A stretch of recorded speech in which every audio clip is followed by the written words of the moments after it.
na hian kan thu pui tur chu chandam na fam kim ti ani do na e chuan Bible hi mun ni ami kan share na a thome zona le ka thon pakhat na bunga chang ru ka thang hian chang rian na zowin kan share nge zona le ka thon pakhat na bunga chang ru ka thang chang rian na emi hi ni tuile thisena lo ka la chu Isu Krista hi tui chowa nilovin tuya le thisena ani zo ke riat ti na chu tharau hi ni tharau chu thutakan ya wangin riat tir tu chu pathum anom tharau le tuile thisen te chu chung pathum te chu an in thuruan ani chanchi tha so hana sia bung thum sang som le paruka khan pathian in khovel amanga ema Jadi chuan afapa apea afapa mal le chun apea chuan ama tu po ama ringa piang chatuan nunna an boral loba chatuan nunna an nei theina turin ti thu kha kan muwa chuan chung to chan chuan zanina hian han soi kan duwa chandam na fam kim ti kan bang do na ni Chandam na fam kim kan anti hian chandam na fam kim ega tinge kan ti kher ti kha ngai tu na om mai theya chandam na fam kim lo chu a om reng mi lali suami chandam na hian chandam na tu ting lo chandam na kim lo i om mi ti kha so na kan nei mai the zanila hian lan pa ro pui na tu atana chu soi kan tum do na ni che chandam na fam kim tu hi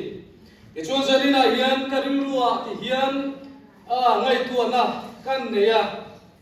zanina hian biegin chunga hian kananin khoma kanan thumar maya chuan zanina hian zo na keima lo lu omasu zanina hian chungkwa kima in khom apiam te hi kanin din tir don emmi dia ho ti te kangai to na lo luta zanina hian chungkwa kima in khom eng za nge chungkwa omang o ti hi kangai to na lo lu ania e chuan zanina hian nupa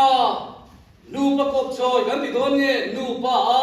in khom eng za nge omang o ti hi kangai to na lo luta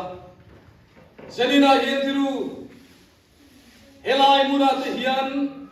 lim takin kanan zaya kan han lama kan be nesa le thina lalpa kan faka kan choi moya lalpa hi faka choi moi tur ani karilul om thin chu biagina lim takin lalpa kan faka kan choi moi thina in lama te kanan ho a tiru o pa ber mai a zuru in alo rui chu mayan bu chuan he sandam na fam kim hi zanina hian keima hian anon zo na hian ri du maya he ti zo ni he sandam na fam kim hi zanina hian ka soyang o ti hi kalowin ngai tu ani chuan nu berin chunga an dum mai chuan atum buo mai chuan tiru in chunga sandam na fam kim ka hom thei lo ti na ni lim takin kan lama kan zoi thin fatelen chuak reng mai na kan han ho fate ina mu tu rom lo for bo reng mai te kan an nei chuan tru chandam na fam kim kha om lo ti na ani chu ba in zanina hian he chandam na fam kim kan soi hian apoi mo mai kan bul tan na tu chung kwa a hian ani chung kwa hian chandam na fam kim hi lo theng sela chung tin te hian kan ma mo le in ga bia Zuba in zanina hian chandam na chu yang zo in nge kan soyang o ti hi karil ruin suang na sa le maya ti chuan then ka chuan chandam na anan soi hian lalpa isuarin mai to antia ti ko te thil ti bung som paruk chang som thum le pakhat to chanten tran chanten anan soi chi na lalpa isua churing la chuan chandabin omang nang le chung te ne ti sia kania an han ti ya chutian chu lalpa isuarin mai ti to kani engma thil dang ti tur dang to chulo he san dang pan ki man kan nei kan san tu rian lal pa Yesu rin mai ato ke antia lungo emin he san dang pan ki ma ye ko ma anin ngaya tui takiran muan kal thei ve thon jung da chu ti ka ne mo sa ni la ye han chui zor do ni la tha in ka pi ha chuan san chin cha ma thai jen pung som le pa ko te po kan lan li suat kan ba lo se ne na ka cha tuan nun na chung chang tuwa cha tuan nun na lui du chuan thu pe ke chu som ro ti ka la li suan ho sa tlang ba ne la soi kha ni ya i chuan chung ke chu ngai tu im tan chanin chu dan thu pe som na abanga chung nun na chang dam na chan tumin na shat ki na lo pe to chi ne ko ve la yen kan chang dam na som dan te hi ai nang lo le mai ko ni ka pi ha i chuan a chen te la chuan ning ber mai he poi mo ni an ti ya pathian ning lam tik na ti yen chan dam na o mon ti ya an ulu ke mai ning lam te hi isua po hi an ti tha du lo ba tam ta chuan vi trong de he prai trong de kher te kha cham dam da pam kim nai tu hian ni tu ra ngai na kan nei ani ka ringa kan han chung trai to te isua mingin ka ti la ti mai po hi om lo ba isua ti mai po khan tu to lo ba Joshua Yahweh mingin anan ti deu kher pol te kan an hom pla bolo chu tiang chu chan dam na chu nga ta chu na o mo ti in khovela yen kan no ta na sa le to lo mai zanina yen chung song te chu eng wange chu chan dam na du le chan dam na kan song dan song te po chu eng wange chung te chu lo chu ta kan ti chuan chan dam na mo eng wange kan ni ti lai te po hi han soi zop toi te tha in ka bi ha athen ka chuan chan dam na fan kim te chu khovel to puna kan thi huna van ram kan ka huna chan dam na fan kim kan song mai do lo man ti ya ha dam takina no ma an thu me bokani chu thian chu na eng ama mai hi pai chuang lo bin pathian tu chu ni na ang tak so ka akhai na tur dik na kan khai thei na tur ta na zanina yen an zir howilati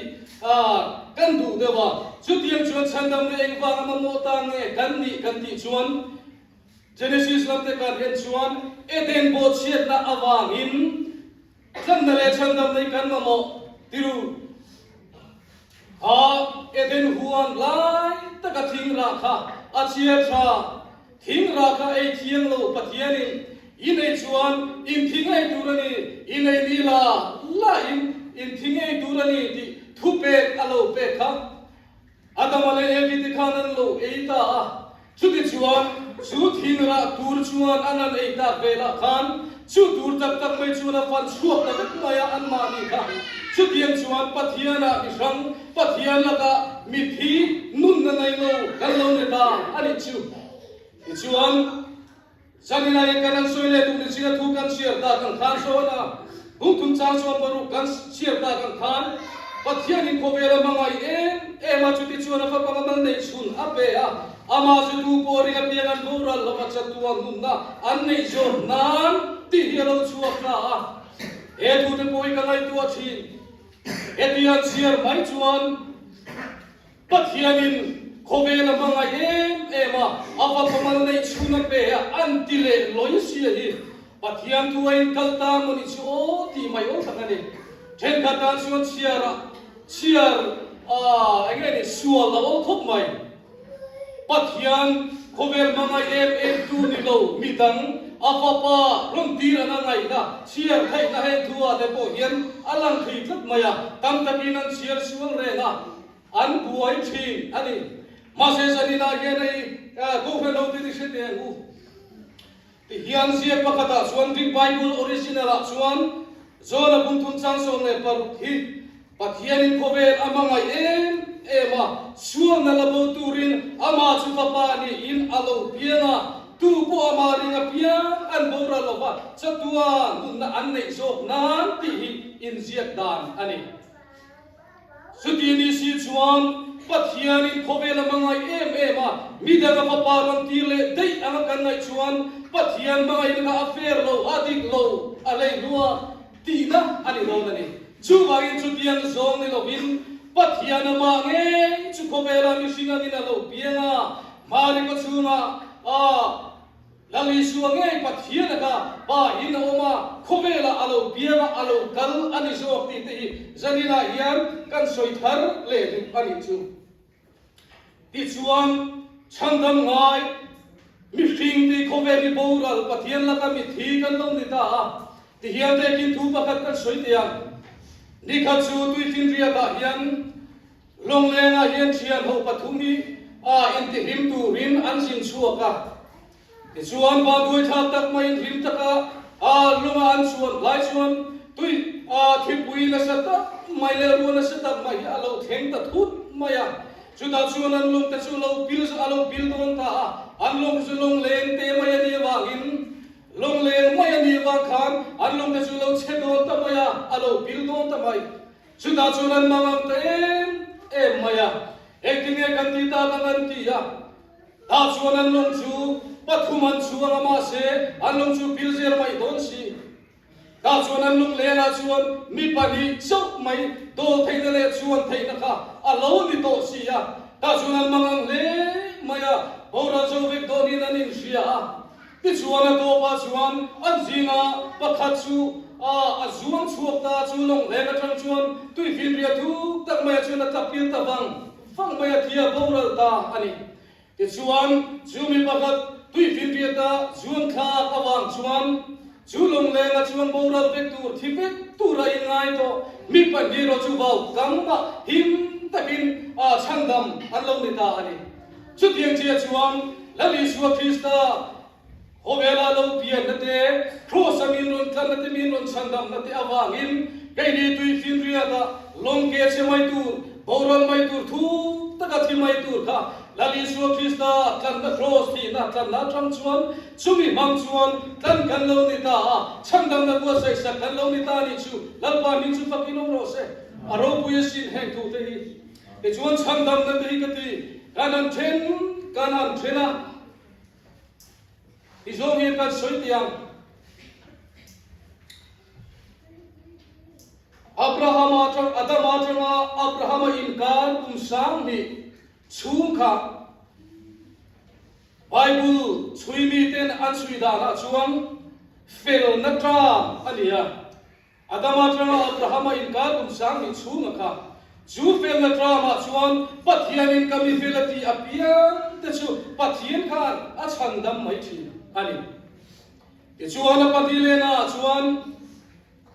Abraham atanga Bethlehem malamin ka jong kumsang mi kha dan hun ania ser tan thupe hun dan som pe zoma chandam na hun ania ke chuan kan sui puat puatang ke chuan Bethlehem alo langa Bethlehem atanga Calvary inkar akha Bethlehem atanga Calvary cross inkar kha Isuarem tu apia te tan chandam na hun tra ani le ani antu thi ani tuti chuan chandam na hi ai kha dia dan te kha alo ong ve ya chuwangin Bethlehem atanga Calvary ga chandam na toy te kha nan la chuak le lokanga ke chuang luka bungri changson pakata khan eng thunge kan bu kan ti chuan voina hianin tan davida puwa chandam tu lo bianta lal krista chu ti ha kan muwa ke chuan khobela davida puwa lo biang khobela lo biang kha chandam tu ani zia kan muta ani chu tiru ke chuan zakaya le laliswa chungchang thuwa khan hanlu le don ta ila ekdinge kan bu kan ti chuan zakaya khan Isuanena khan lalpa kasung sa ve pachia te ka pe ang atu laga po thileng po lo le ru ila ale li in ka ru ve kang adini zakaya in pe na ka lali suna nan sia chuan lali suwa angoi mai thei lova hoina hiane ina hian chandam ta thengta ti thu ka lali suwa ka pomani khatru Ichuan khosa an khenbe tur visual chungchanga kanai tinge kan mu kan ti le chuan isu irami thenuna mi khere gan che tian soi khan lali su chungoi le thei lova ti tam me ka khil a che hoina yen kan na parati sai omve ang ti kha choble chu in lali su chandam na pon sak lalpa mi chu kapilom ro se hebun laya hian lali suwa krista rem tu apiam nai tu apiam te ne la hian chandam na khem thin kem lu kanan ti te gospel camping kan ti te khoi khoi lai mo baptisma kan ti te rina kan ti song mai te po kha a tru lo ni in lang emin kar period a hian Bethlehem le cross Calvary in kara chandam na drama khan apoi mo ber chu lali suwa chu chandam tu ni a voina yin ta da vida ko chandam tu lo pian ta lal krista nei chu ti sia kang chi khan chandam tu lali suwa rem tu apian te khan chandam na lo chang mai thi ani amaro chu hun lo kal je la lali suwa chu cross an kheng peta jo lali suwa chu cross an kheng peta lo thita so na bung sang chi tha so na bung som le pa ko chang som thuma chuan akim ta ati akuna athara wa tha ta ati chuti chuan si pai pakhat chuan lali suana ka chuan feina han chun ta chuan siulali suana ka tang chuan thi sel le tu lo lon chua ati sanina chunai tak mai chu ka thu pui poi mo em mai du chuan ni tharau atha ta chuan ana ka tang chuan sipai pakitin feina chuna thi sel le tu lo lon chua ti lai tak mai a poi mo don khop mai chuan tharau hi mi hring taksa atanga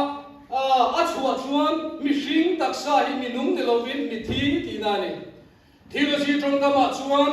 separation of soul and body ti hian ya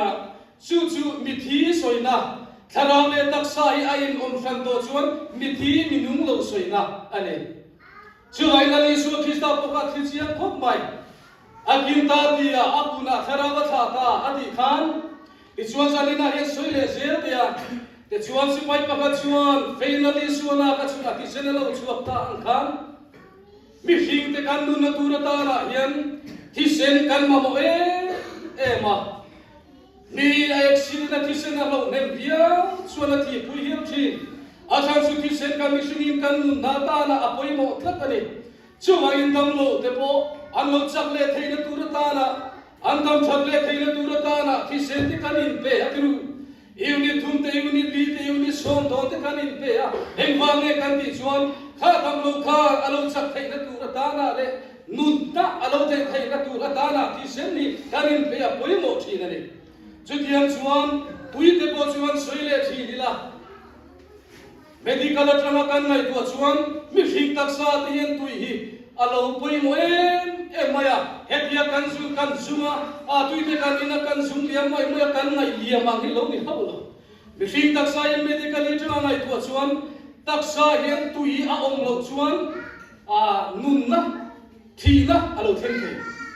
zas bunza thena mun som ruk lai set mai mi hring taksa yen tui hi a oma anti chumi tui chu om lo chuan atlem chuan mi hring kan lo chawa mi hring kan lo rowa kan bun te chutiang chuan kan lo chak lo kan dam lo kan nun alo chaw thi na ni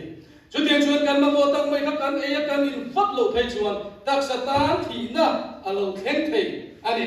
chu sani la yen kan soi duwa te chuan mi hring ten kan nun na tur ta na kan ta na poi mo mai chu tharau thi sen le tui kan nei nge ngai ti na ni zanina yen mi hring ni thin tur chuan tharau le thi sen le tui kha in nei nge ngai ei point kan nei nge ngai thi sen chau kha thing to lo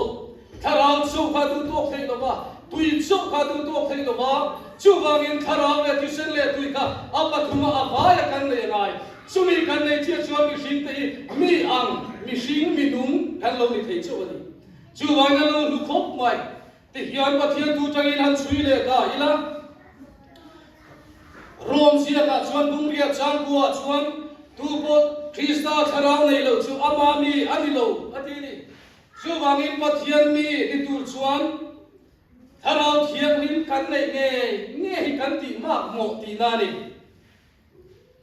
tu po krista tharau nei lo chu ama mi ani lo ati tha wangin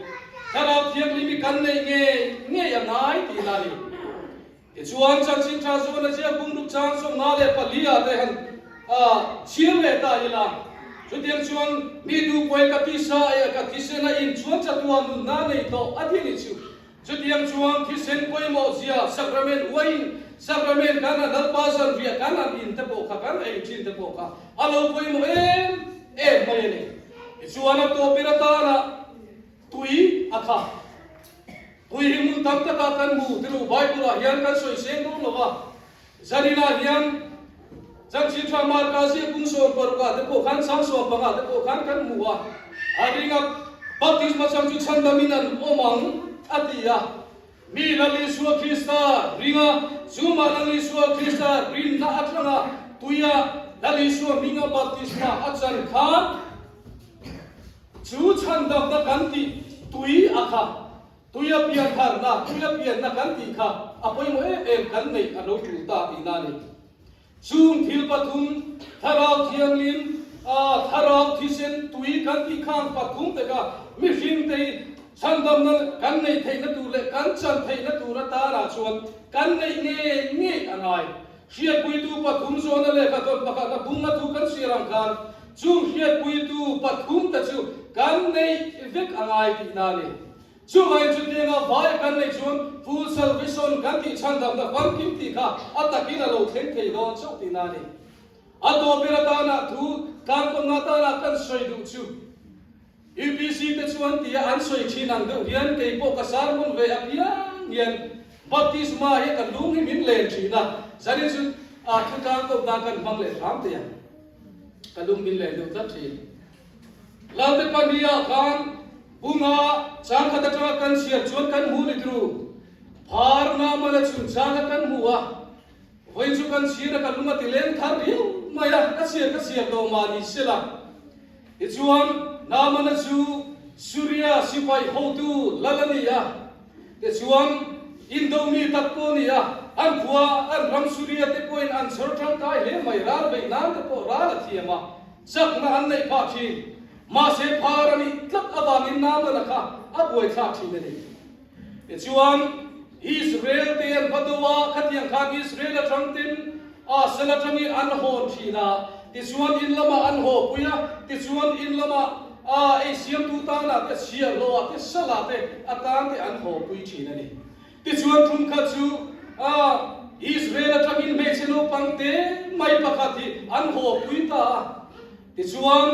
nama na lupui tan rong abo sabthi na chunu me cheno pangte chuan te chuan ei te siam sabthi na amaro chuta chu nama na khalu phar na samai sia amela ne mutele ente po khalo chuan pani mai thei chuta chuan me cheno pangte pakha chuan abibula chuan ka puhi samari khuwa zo nei ba pante se o atia te chuan nama na chuan me cheno pangte in an fil ang chuan nama na chu zo nei lam pan chuan akarta ti ka kan muwa atoi zo in kan soi thuak thuak anga a sei lu tu lo kan chuti chuan thengta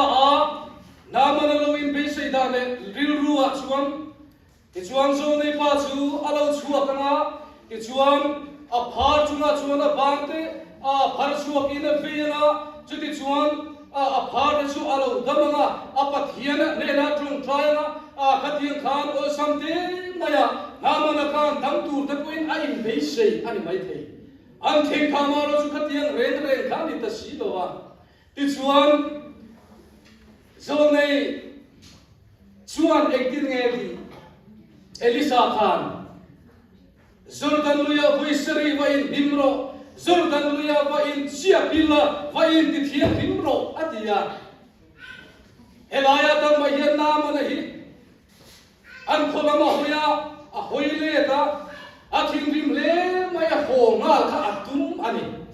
a chang su kha zo nei na lo wal kham da kha alom lo o he tiang Jordan lui aya lui ro pui zo le lui tha so te ko kan rama om ve thobalo chu tiang Jordan lui va in rim kherangai lo va in sia kherangai lo ti kha nama na ril ru lian tak maya kha ro ma chu han chun ho hi ti maya amai ro chu an khema an khema han ti dai la bai ko jo khema ti si che ka sum lo de ba thabe kana nan soyan han ti pui ta ke chuan nama na chu na ring ru alo lam le ta jiti chuan so nei soyan chuan Jordan luya chuan ava in him ta ava in si ta voi khata nanin chia ala thiam rim mai lo voi ni voi thum voi ni thena nanin chia zo nei soyang khala phang ka tam chung lo ba ala thiam rim mai chung lo ba ti chuan zo nei soyang khan voi seri theng mai nanin chia ta ka khan namana phar a sum khalo dam ta lo thiam rim ta no sen piang limang mai na lo thiam rim ta ti lampa ming chu pa kilong ro se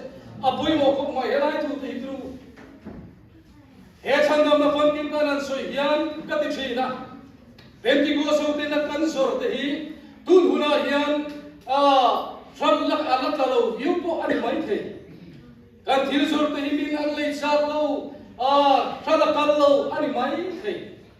zanina hian kan soi le du pakhat chu khazur kan lui kha phar nat na ta na dam doi ani reng reng lo ami ba kha chu tian takina dam ti kha om to sium lo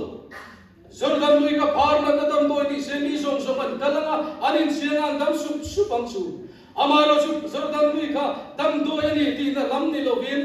hei hi ni ka vai tu chi na Pentecost so te ko hian thu thum baptisma te tuirin pum te kanan soi te hian ka vai tu chi na tuiringot mai kan thin chi na kan puai chi na kan soi se la kan sa thiam chin lo bani chu vai he Jordan lui ringot mai thir tu namana po khan a oi thei lo ba a thiam lo ani kha Chuwangin ni lalpa Yesu Krista ram so he kan thira lal Yesu Krista kan rin na tanga lal Yesu Krista thupe som ta tanga thu oi na tanga namanan Jordan luya hoi sari a in che chuan a phar song chumadam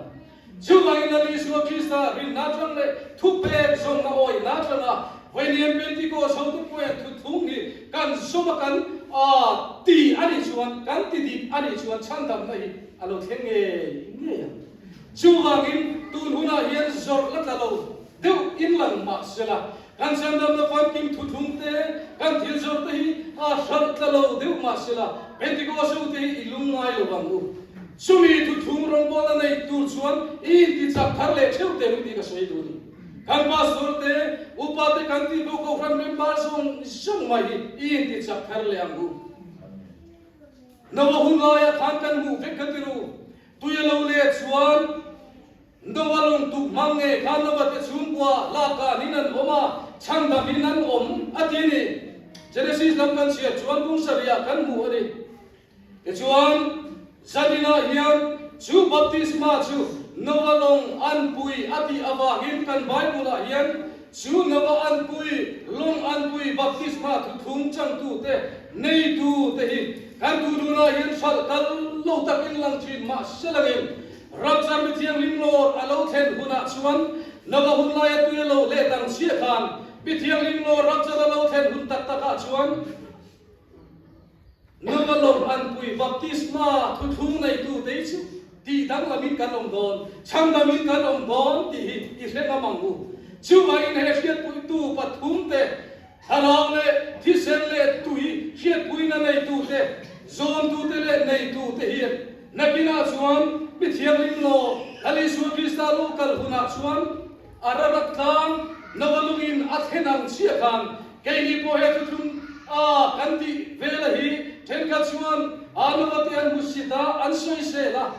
an diriya ma an musit ang sia khan he ko be long tuk na tram alagriya long kan tuk me kani chu ba in long chuan la hun tram alani lo wa chu ba in lo te toram sia ka vai nuna poi Pentecost so te kan tur me kani amaro chu pathian bi lo ki mura te lo le thuna sia chuan no ba te chum chu san damin an om chu ba in pathian bi akim mura chuan he long tuk me kan tram bi bis musil le soi chian le ami muniam tam tak po kan to ani the